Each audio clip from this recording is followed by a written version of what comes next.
준혁쌤! 오늘 소주 한잔 해야지! 저 약속 있어요. 준석쌤! 나랑 소주 한잔 해야지! 아, 나 PC방 가야 돼!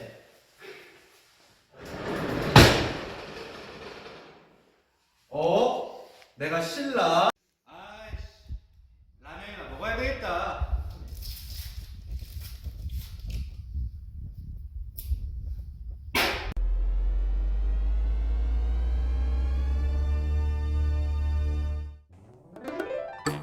여러분 안녕. 여러분 혹시 시작은 미약하였으나 끝은 창대하리라 라는 구절을 알고 계십니까?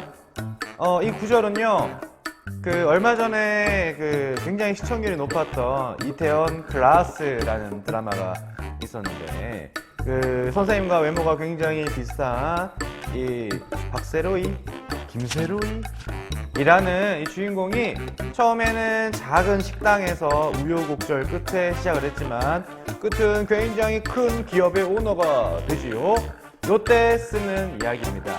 비록 우리 시작은 매우 작지만 온갖 역경과 노력을 통해서 꾸준히 앞으로 나아가다 보면은 끝에는 굉장히 큰 창대한 이제 결과물이 있을 것이다 라고 하는 격려 차원에서 주로 많이 쓰는 멘트라고 볼 수 있습니다.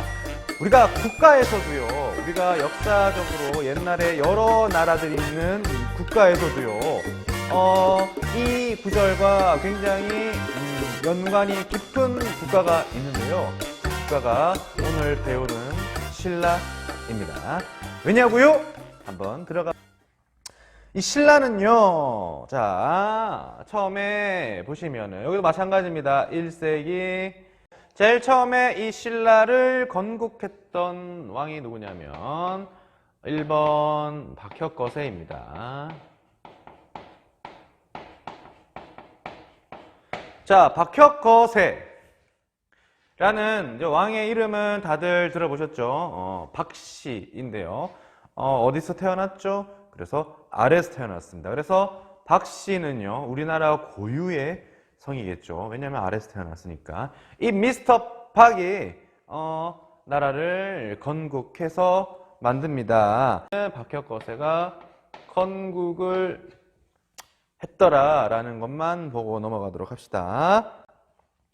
자, 그래서 이 박혁거세는 왕이라고 하지 않고 거서관이라고 불렀다라고 합니다. 그래서 요게 이 박혁거세 다음에 왕이 누구냐면요, 석탈의 세 번째 왕이 누구냐면요, 유리 이렇게 왕이 되는데, 그 다음에 기말지 이렇게 왕이 등장을 합니다. 요걸 보면은 여러분들 이제 아시겠지만 성이요, 왕들의 성이 박, 석, 김 이렇게 해서 박씨와 석씨와 김씨가 번갈아 가면서 왕을 하게 됩니다. 요거는 이제 우리가 뭘 알 수 있습니까? 각 부족에서 힘이 강한 사람이 왕을 하는 그런 시스템. 왕권이 강합니까? 왕권이 약합니까? 그렇죠? 왕권이 아직 미약한 단계가 어디까지 진행이 되냐면요, 여기 4세기까지 진행이 되게 됩니다. 그래서 이 신라는요, 교과서 56페이지에 보시면 나와 있겠지만 선진문물을 수용하는데 매우 늦었고 발전 속도가 매우 디딘 국가였어요. 그래서 시작이 매우 미약을 했고 그 미약함이 발전하는데 너무 오랜 시간이 걸렸던 국가다, 이렇게 보시면 됩니다. 그럼 여러분들 여기서 우리가 알아야 될 건 뭐냐면요, 왜 발전이 늦나요? 라는 질문을 하셔야 합니다.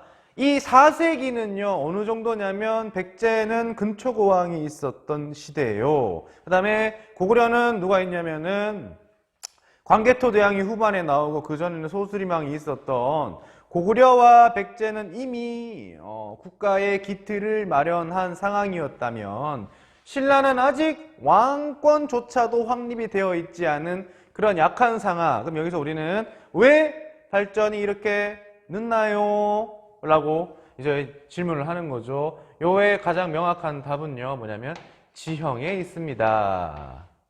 지형. 뭐냐면 지형이요, 어떻게 되어 있냐면 이렇게 보시면요, 자, 여기 위에는 파란색은 고구려, 빨간색은 백제입니다. 백제예요. 백제입니다. 자, 그러면은 신라는 여기 동그라미 여기 부분에 불과하기 때문에 어떻습니까? 이 고구려와 백제에 가로막혀서 그때 당시였던 이 선진 문물이었던 이 중국과의 교류가 매우 어려웠겠죠? 어려움. 이러한 일들, 지형적인 조건 때문에 국가가 발전하는데 엄청난 어려움을 겪었다. 지형이 동남쪽에 치우쳐져서 고구려와 백제 사이에 낑겨 있었기 때문에 선진 문물이었던 중국의 문물을 받아들이기가 어려웠다. 여기에 대한 해답을 한번 찾아봤습니다. 자, 그래서 앞으로 신라는 어떻게 되는지 한번 살펴보도록 합시다. 자, 때는 바야흐로 4세기에 도래를 합니다. 이때 살짝 위기가 와요. 외가 침략을 합니다. 선생님, 일본이 신라를 침략했다. 어디서 들은 것 같아요. 그죠? 들었죠? 언제 들었냐면 우리가 광개토대왕 공부할 때 수업을 했었습니다.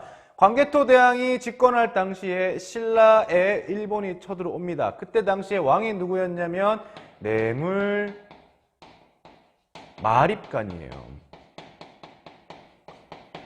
뇌물왕이 아니고 뇌물마립간인데, 이 뇌물마립간이 집권할 시기에 일본이 쳐들어와서 이 신라가 망할 뻔합니다. 이때 이 뇌물마립간이 뭘 하냐라고 한다면 광개토대왕님 도와주세요. 광개토대왕한테 헬프를 요청을 하고 막아내게 됩니다. 이거는 이제 우리가 아는 사실이죠. 그리고 나서 우리가 봐야 되는 게 요건데, 뇌물왕 때 드디어 김씨 세습을 하게 됩니다. 이제는 박석김이 돌아가면서 왕을 하는 것이 아니라 이제는 김씨에서만 왕이 나오게 됩니다. 이게 이제 우리는 이 뇌물왕의 자손들에게서만 왕이 된다라고 해서 뇌물계다라고도 표현을 하는데요. 뇌물계다라고도 표현을 하는데, 보통 이제 들어봤죠? 성골들이 이제 이 뇌물계에 속하게 됩니다. 그럼 여러분들, 여기서 우리는 의문점이 있어요. 왜 하필이면 뇌물왕 때 이 김씨가 왕을 계속하게 되는 것입니까? 물론 뭐 자세한 건 아니겠지만 선생님이 아는 바로는 이 광개토대왕이 이 신라를 도와줬잖아요. 근데 세상에는 공짜가 없어요. 고구려가 이제 심각하게 신라의 내정을 간섭합니다.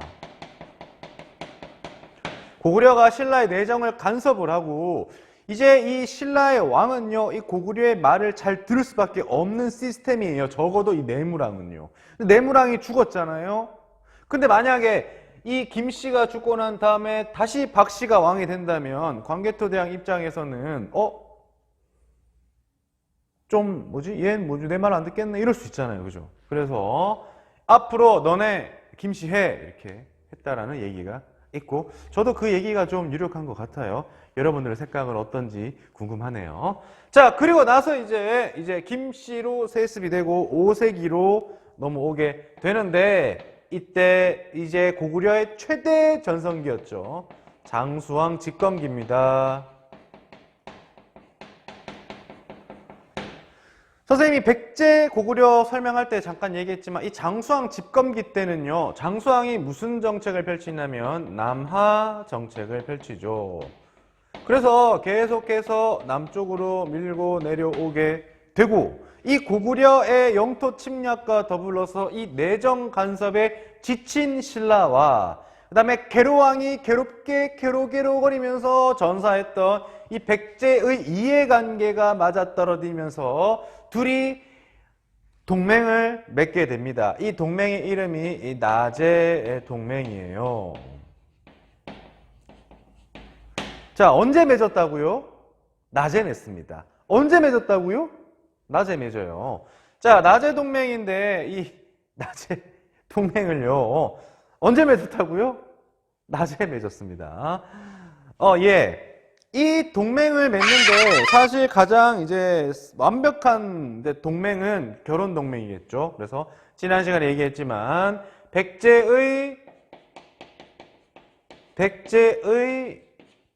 동성왕과 신라의 이제 소지왕이 동맹을 맺으면서 이 장수왕의 남하 정책을 방어하게 되더라까지 우리가 백제할 때 수업을 했습니다. 그리고 나서 이제 드디어 6세기에 누가 등장하냐면 지증왕이 등장을 합니다. 여러분들 이 6세기에 왕이 3명이 나오는데요. 시험에 다 나온다고 보시면 돼요. 자, 지증왕, 그 다음에 누구냐면 버풍왕, 그 다음에 누구냐면 지능킹, 이렇게 연결이 됩니다. 자, 지증왕 봅시다. 여러 가지를 하지만 일단은 국호를 신라라고 합니다. 선생님, 이 박혁거세가 지은 나라는 신라가 아니에요? 네, 맞아요. 이 박혁거세가 지었던 나라의 이름은요, 뭐냐면 신라가 아니고 사로국이에요.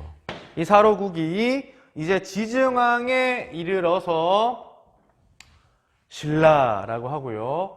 왕의 명칭을 드디어 이제 왕이라고 칭하게 됩니다. 자, 그래서 잠깐 요것만 이 밑에 자막을 좀 보시면 제일 처음에 이 박혁거세 때는 거서관이라고 불렀고요. 그 다음에 2대 석탈에는 차차웅, 그 다음에 3대 유리는 이사금, 그 다음에 17대 이 내무랑 때는 마리깐, 그리고 마지막으로 지증왕 때에 왕이라는 칭호를 썼다. 그러니까 왕권이 점점 강해지고 있는 상황을 보여주고 지증왕 때 드디어 이제 얘도 다른 백제와 고구려처럼 중앙집권 국가로서의 왕권 강화를 완성했다. 이렇게 보시면 되겠습니다. 몇 세기에? 그렇죠. 6세기에. 남들은 뭐 2세기, 3세기에 일어난 일들이 이 친구들은 굉장히 늦은 500년대에 일어났다라는 거죠. 자, 그 다음에 또 뭘 하냐면요. 순장을 금지합니다. 그쵸. 이 순장이라는 거는 살아있는 사람을 이제 같이 돌아가신 분 옆에 같이 묻는 것을 말하는 건데, 부여에서 우리가 순장을 배웠죠? 이게 이 신라의 지증왕 때 우리 신라는 더 이상 순장은 하지 않는다라는 기록이 있다라고 합니다. 이런 걸로 미루어 짐작한 건데, 부여, 고구려, 백제 뭐 모든 나라들이 순장이 있지 않았을까 우리는 추측이 가능하겠죠. 자, 그다음에 우경을 실시합니다. 우경. 여기서 말하는 우경은요, 소를 가지고 농사를 짓는 것을 말하는 겁니다. 자, 그리고 또 뭐가 있냐면 지방에 주, 군, 현을 설치하게 되는데, 이 주, 군, 현이 뭐냐면 지금으로 치면은 도, 시, 동 이렇게 보시면 돼요. 뭐 경상북도, 포항시, 장성동 선생님 집이에요. 그렇게 이제 지방의 이 행정을 이렇게 주, 군, 현이라고 정하게 되는데, 요거는 중국에서 정한 것을 그대로 가져왔다 이렇게 보시면 됩니다. 이 지증왕을 설명할 때 핵심 포인트는요, 여러분들 이 노래 아세요? 아름다운 이 땅에 금수강산에, 이 노래 아시죠? 여기에 신라장군 이사부가 등장을 합니다. 이 신라장군 이사부 뭐냐면 우산국을 정벌을 하는데, 얘가 이제 이사부라는 사람이 가지고 이제 정벌을 하게 되는데요. 여기가 어디냐면 울릉도입니다. 울릉도예요. 그래서 울릉도를 설명을 할 때 우리는 뭐랑 연결을 할 수 있습니까? 그렇죠. 독도. 일본에서 자꾸 독도를 우리 땅이라고 얘기를 하는데 아니다! 독도는 누구 땅이야? 그렇죠. 우리 땅이죠. 거기에 첫 번째 해당하는 증거입니다. 언제? 6세기 지중왕 때 임마 이사부가 임마 다 했어 임마 울릉도 갔어 임마 장악하고 독도 가서 소주 한잔 요때 쓰는 얘기입니다. 네, 그래요. 자, 그리고 이제 우리는 어디로 가냐면 법흥항으로 갑니다. 법흥항. 법흥항 내용이 많아요. 자, 일단은 가장 첫 번째는 율령을 반포를 합니다. 율령을 반포를 하고, 그 다음에 병부라는 것을 설치를 합니다. 여기서 말하는 병물은요, 이제 국방부라고 생각을 하시면 돼요. 그래서 앞으로 이제 군사력을 강화시키겠다. 군사력 강화시키면 뭐 하겠노? 땅 따먹겠지. 향후 이제 정복전쟁을 하겠다라는 것을 알 수가 있죠. 자, 그 다음에 불교를 공인합니다. 이때 2차 돈의 순교라는 이제 내용이 나오는데 아마 들어본 친구들은 알 거예요. 삼국유사에 의하면 이 신라가 아까 말했지만 여기 이 지역이 여기 구석에 짱 박혀 있는 이유로 외부의 이 선진적인 문물을 받아들이는 데 시간이 좀 오래 걸려요.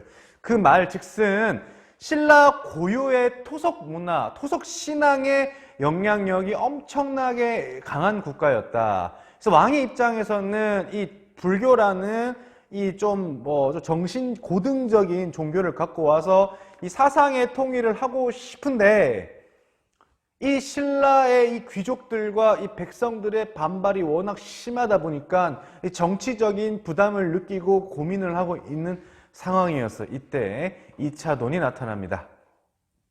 왕이시여, 다음날 신하들을 다 불러 모으소서.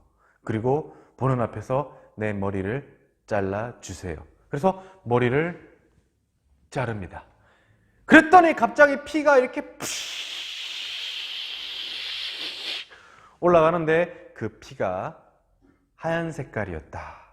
그리고 지금 벚꽃처럼 꽃잎이 되어 떨어졌다. 이게 말이 됩니까?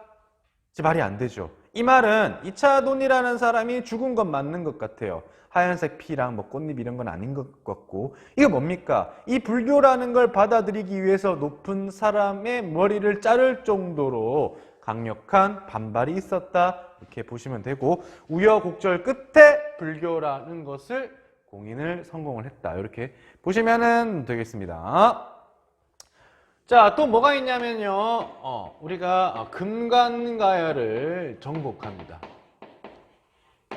금관가야를 정복하고, 참 희한한 게 대가야와는 이제 혼인관계를 맺어요. 자, 이걸로만 봤을 때 우리는 뭘 알 수 있습니까? 이 금관가야랑 대가야는 같은 가야지만 그렇게 친한 관계는 아니었다, 이걸 알 수가 있겠죠. 자, 그리고 또 뭐가 있냐면요, 골품제를 정비를 하는데, 요거는 제가 다음에 신라의 사상을 소개할 때 설명을 드리도록 하겠습니다. 자, 그 다음에 상대등을 설치를 합니다. 자, 여러분, 이 상대등이 뭐냐면요, 이 왕 밑에 넘버 2라고 보시면 돼요. 그러니까 귀족 중에서 가장 높은 사람의 직함을 상대등이라고 보시면 됩니다. 네, 백제는 좌평이라고 했고요. 네, 신라는 상대등이라는 건데, 신기한 게 이걸 누가 만들었냐면 왕이 만듭니다. 그 왕의 입장에서 이 상대등의 권한이 커지면 어때요? 왕의 권한이 약해지지 않을 겁니까? 그럼 왜 이런 짓거리를 한 거죠? 그때 당시의 이 법흥왕의 생각은 이런 겁니다. 이 상대등을 만들어서 이 상대등이라는 귀족의 넘버원이 이 버풍왕이 나의 말을 너무 잘 들으면 나머지 신하들은 자연스럽게 나한테 대가리 숙이겠죠. 그렇죠? 요것을 의도하고 상대등을 만드는데 나중에 신라의 왕권이 흔들리는 안 좋은 상황이 되면 이 상대등의 권한이 왕의 권한과 맞먹게 되면서 왕권을 위협하게 되는 일도 벌어지게 됩니다. 아무튼 처음에는 좋은 의도로 만들었다 이렇게 보시면 되겠습니다. 자, 그 다음에 역시 중국과의 남조와 교류를 했는데 이 나라가 이제 양나라더라. 누구랑 같나? 백제의 무령왕과 같구나라는 사실을 캐치하시면은 중국과 백제와 신라는 아직까지 이 삼각 동맹 관계를 유지했겠구나. 이 삼각 동맹을 통해서 고구려를 견제했겠구나라는 사실을 추측할 수가 있겠죠. 자, 이제 우리 그리고 이제 마지막 전성기로 가보도록 하겠습니다. 누구냐면 이 진흥킹입니다. 자, 진흥왕 하면요, 우리가 이제 아셔야 되는 게, 이쪽으로 갈까요? 자, 진흥왕 하면은 우리가 알아야 되는 게, 결과적으로는 이제 전성기를 차지했던 왕이고요. 이 전성기의 핵심은 한강 유역을 차지하였더라 라는 겁니다. 우리가 백제 때 잠깐 배웠겠지만 이 신라와 백제가 동맹을 맺습니다. 그래서 약속을 해요. 이 한강을 공격을 해서 이 한강 남쪽은 백제인 우리가 갖고 한강 북쪽은 신라 너네가 가져. 그래가지고 둘이 동맹을 맺어가지고 이제 공격을 합니다. 그래서 이 신라 앤드 백제가 고구려랑 싸워서 이기는데 이때 여러분들 이 사람 알죠? 바보 온달 장군이 여기서 죽음을 당할 정도로 전쟁이 굉장히 치열했습니다. 아차 하다가 돌아가셨다고 하는데 이렇게 치열하게 해서 이제 한강을 뺏었는데 이 진흥왕이 배신을 때립니다. 그리고 배신을 해서 한강 전 지역을 차지하게 됩니다. 자, 그러면은 그때 당시에 백제 왕은 누구였나요? 성왕. 성왕은 굉장히 화가 났겠죠. 그래서 일어났던 전쟁이 관산성 전투에서 신라가 승리를 하게 되면서 무슨 일이 벌어지냐? 드디어 신라가 원하게 되는 신라의 지도를 빨간색으로 그려볼게요. 이렇게 되는 겁니다. 그래서 드디어 신라가 원하게 되는 수건, 중국과의 다이렉트 교역을 할 수 있게 됩니다. 그래서 중국과 직접 교역이 가능해졌다 이렇게 보시면 되고, 여러분 생각을 해보세요. 내가 진흥왕이야. 근데 나 때 국가가 이렇게 엄청나게 발전했어. 그러면 이 나의 업적을 어떻게 자랑을 해야 될까요? 그냥 겸손하게 됐어 숨길까요? 자랑을 해야 되겠죠. 그래서 이 진흥왕이 순수비라는 것을 만들게 됩니다. 교과서 59페이지에 보면은 나오게 되는데, 자, 여기 보면은 마운령비, 그 다음에 항초령비, 북한산비, 그 다음에 창령비, 단양적성비와 같은 순수비를 만들게 되는데, 이 순수비라는 게 여러분들 이게 순수비라고 하니까 뭔가 순수한 남자야, 난 혹시 이슬만 먹고 살아, 이런 거라고 생각을 하시는데, 그게 아니라 이제 내가 차지한 영토를 순회했다, 돌아다녔다. 그러니까 내가 왕이 돌아다닐 정도로 이제 뭡니까? 어느 정도 안전한 치안이 닦여 있는 이제 신라만의 국가로 선포한다 이런 뜻입니다. 그래서 순수비를 만들었고 가장 중요한 선생님이 시험에 낸다면 요거 하나 낼 거예요. 뭐냐면 북한산 순수비. 왜요? 이 북한산 순수비는 무슨 땅을 차지하고 나서 만든 걸까요? 그렇죠. 진흥왕이 내가 아무리 생각해봐도 너무나 차지해서 깊은 땅. 그렇죠. 한강이겠죠. 북한산은 한강 유역을 차지하고 나서 만든 땅이고 요거 여기다가 이제 북한산비를 설치했다라고 합니다. 뭐 여기서 나오는 북한산이 이 산은 아니겠지만 선생님이 살고 있는 아파트 이름이 북한산 아파트예요. 북한산 B1차 아파트. 네, 죄송합니다. 그래요. 여기까지 해서 이제 신라까지 쫙 달려왔습니다, 여러분들. 박혁거세부터 시작해서 4세기부터 이제 망할 뻔한 거 억지로 광개토등한테 빌고 그 다음에 5세기 때 억지로 장수왕 때문에 망할 뻔한 거 소지왕하고 동맹을 맺고 그 다음에 6세기 때부터 자리를 잡아서 버풍왕 때 기틀을 닦아서 진흥왕 때 전성기로 빵 하게 되는 그런 이제 신라의 길을 우리가 봤습니다. 여러분들 어때요? 앞에서 우리가 배웠던 백제는 시작은 엄청나게 빨리 갔지만 망하게 되고 고구려는 전성기 때 엄청나게 강력했지만 결국에는 신라한테 패배를 하게 되고요. 이 신라는 남들 발전할 때 천천히 꾸역꾸역 찌질하게 살아왔지만 결국에는 승리해서 삼국을 통일하게 되는 그런 이제 국가가 되는데요. 어떠한 삶을 살아가든 어떠한 국가를 좋아하든 여러분들 자유겠죠. 하지만 저는 여러분들이 이러한 신라와 같은 삶을 살고 끝에는 창대할 수 있다는 것을 믿고 기원하도록 하겠습니다. 자, 그러면 오늘은 수업 여기까지 하고 다음 시간에는 이 고구려, 백제, 신라 수업에서 빼먹은 작은 역사적 지식을 모아서 수업을 하도록 하겠습니다. 여러분 안녕. 여기 있었네. 준영쌤, 저 시간 어때? 나랑 손전등 해야지. 저 오늘 약속이 있어요. 준석쌤, 나랑 손전등 해야지. 게임방 가야 돼요.